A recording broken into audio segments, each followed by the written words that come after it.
Hey everyone, welcome back. In this video, we're gonna have a look at this device, which is basically a 3-in-1 device. It's a multimeter, oscilloscope, and signal generator from Fnirsi, and the model is 2C53T. I have used this device a couple of times on some other videos, but a couple of friends asked me on the channel to make a more detailed review from this device to show all the setting, everything for the oscilloscope specifically. As you see, this one is a 50 megahertz oscilloscope, and as I said, it comes with the multimeter and signal generator as well.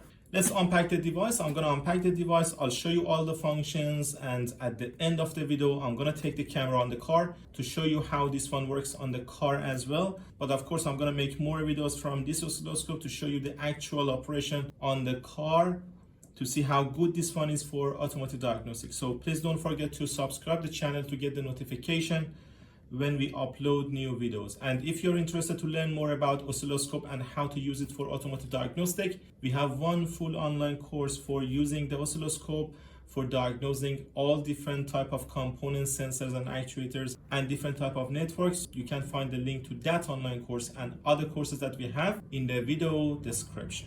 Okay, let's start. Let's unpack this one first. So you're gonna have carrying case, and if you're interested to learn more about this device, of course you can find the link in the first comment down below and in the video description. So basically inside the case, we have a user manual. This is the device itself. And as I said, it's a multimeter which comes in here. And up here we have 3 connections. 2 of them are for oscilloscope because this one provides a 2-channel oscilloscope for us. You see channel 1, channel 2, and this one is for signal generator. I'm going to explain the functions and how to select each one of them and how to adjust the oscilloscope in a second. Right here we have oscilloscope probe, multimeter probes. This one is for the signal generator, and of course USB cable. Using this power button, you can turn the device on. Right after turning the device on, you can select between the functions that you want: oscilloscope or signal generator, or if you go back, you can select the multimeter. So any of them you select, you're gonna need to use the proper probes. Of course, multimeters from here, signal generator from this one, and these 2 for oscilloscope. Let's have a look at the multimeter function. This is the multimeter. This is the screen that you can see on the multimeter. You can move between the items like this. It's very easy to work with the multimeter. Complications are mostly on oscilloscope. If you hold the menu button, you're gonna go to the first page to select the options. The next one is the setting. You can actually adjust the setting on the device. On the oscilloscope itself, if you press the button, you're gonna see the waveforms. At this point, I can see 2 waveforms because both channels are on, channel 1 and channel 2. The yellow one is representing channel 1 and the blue one is representing channel 2. I have the channels here as well. For example, if I click on channel 1, I have the setting on channel 1. I can turn on and off the channel 1. I can adjust the attenuation on the channel 1, which is X1 right now. If I press it once, I'm gonna adjust it to X10. You can select the attenuation on the oscilloscope probe as well, X1 and X10. This is basically related to the voltage range that you are picking up by oscilloscope. And you need to make sure that you adjust this one properly to protect your oscilloscope. So if you put this one on 1X, here my channel should be on 1X. If I put it on 10X, just like this, oscilloscope should be on 10X that you see here. And you can adjust the AC or DC coupling from here as well. So if I go for channel 2, I'm gonna have very same type of setting. Back on the main screen, as I said, we have the waveforms, but you know that generally oscilloscope shows the voltage over the time. So this axis is gonna show us the time, and here we're gonna read the voltage. When you are reading the voltage waveform, you're gonna read the voltage change over the time, but it's really important to do some adjustment when you are reading that. You have the auto button in here, so it means you can adjust it automatically. But even if you adjust it automatically, sometimes you need to get some more information. So you need to be able to use the other options. The first one is move. You can move between channel 1 and channel 2 when you are actually selecting one option. The second one is the select. If I press this one, if you look at up here, So you see the options are changing. So right now that I have V and H, this is for adjusting the vertical and horizontal axis. Vertical for the voltage and horizontal for the time. So right now that it's on VH mode, by left and right arrows, I can adjust the time. So this is gonna change the time that I'm actually getting on the screen. And if I press up and down, look at here, the voltage is changing. I'm changing the voltage that I'm getting on the waveform.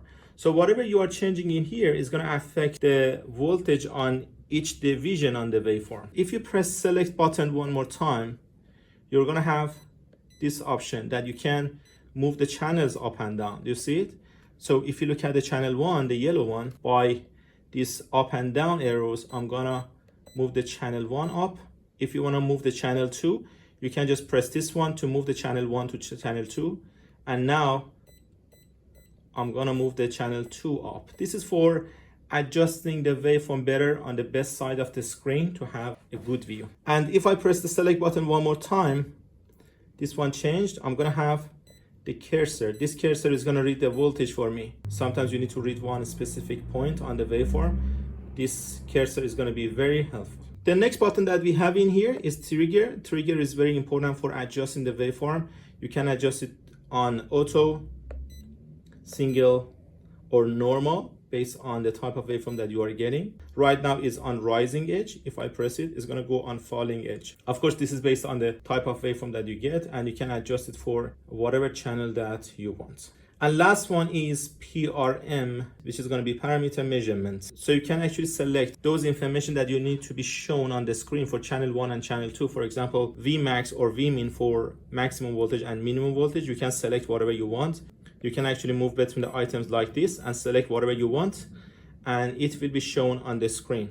Right now you see, for example, for channel 1, which is the yellow waveform, I have Vmax and Vmin right here, and DUT for channel 2. You can select whatever you want to be shown on the screen. This is going to make it easier and faster to read the waveform. Let's quickly have a look at the pulse generator, which is this one.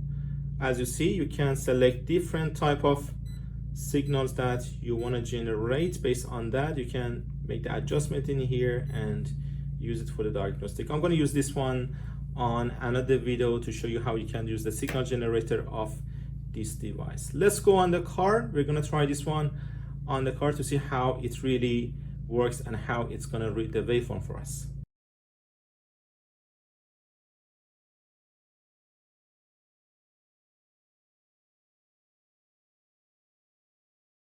Right now we're going to use this oscilloscope to read the waveform from the camshaft position sensor. Here's the cam sensor. As you see, I have already inserted the back probe on signal wire, which in this case is pin number 2. I have connected my oscilloscope probe to this one as well. I need to connect this one to a good ground. Then I can go for starting the engine and read the waveform. I have already turned off the channel 2 because I'm going to use only one channel. But just in case if you're going to use 2 channels, for example, to read the signal from the cam and crank sensors at the same time, you can of course use the channel 2 as well.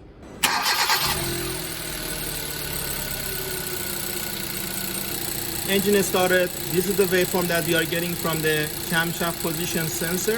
Of course, if the adjustment is not correct or if it is not what you want, you can press the auto button, which is going to be much easier to have the oscilloscope adjusted.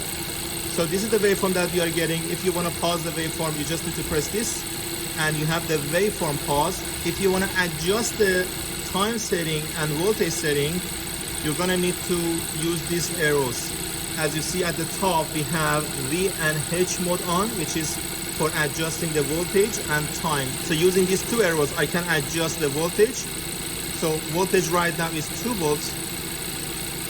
Right now that I change it to 1 volt, you see the waveform is taller. So if I change it to 1 and 5, the waveform is going to be shorter. So you need to select whatever you want for having a better view. And using these 2 buttons, I'm able to adjust the time setting. Right now it's on 100 milliseconds. You see, 50 milliseconds or 100 or 200 milliseconds. So based on the type of waveform, you can adjust the time setting to see whatever you want to get.